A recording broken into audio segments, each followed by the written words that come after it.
জুলাইয়ের ব্যাপারে আমার পজিশন ভেরি ক্লিয়ার। আমি প্রথম থেকে বলছি এটা ক্রেডিট শুধুমাত্র শহীদদের, জীবিতদের আছে দায়িত্ব। এখন জীবিতরা এরা দায়িত্ব পালন না করতে গিয়ে জুলাই বিক্রি করে ক্ষমতা, পদ, পদবি এগুলো করা শুরু করছে। ষড়যন্ত্র করে ভোটাধিকার হরণ করে ক্ষমতায় যাওয়ার চেষ্টা করছে, হ্যাঁ, এবং ষড়যন্ত্রকারীদের সহযোগী হয়েছে। ফলে কথায় কথায় তারা বলে জুলাই চেতনার মধ্যে আগুন, আমি জুলাই চেতনা বিরোধী, হ্যাঁ, এসব বলবে, প্রচার করবে।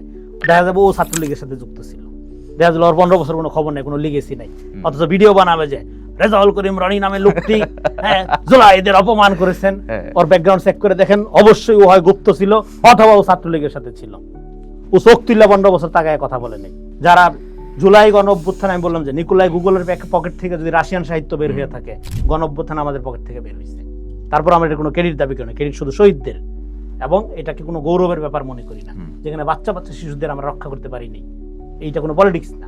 একটা দেশের স্বাধীনতা দুইটা দিক থাকে, একটা হলো ভূখণ্ডগত স্বাধীনতা ৭১, যেটা সমতুল্য ইভেন্ট আর কখনো আসবে না, পৃথিবীর ইতিহাসে বাঙালি জাতির জীবনে আসবে না।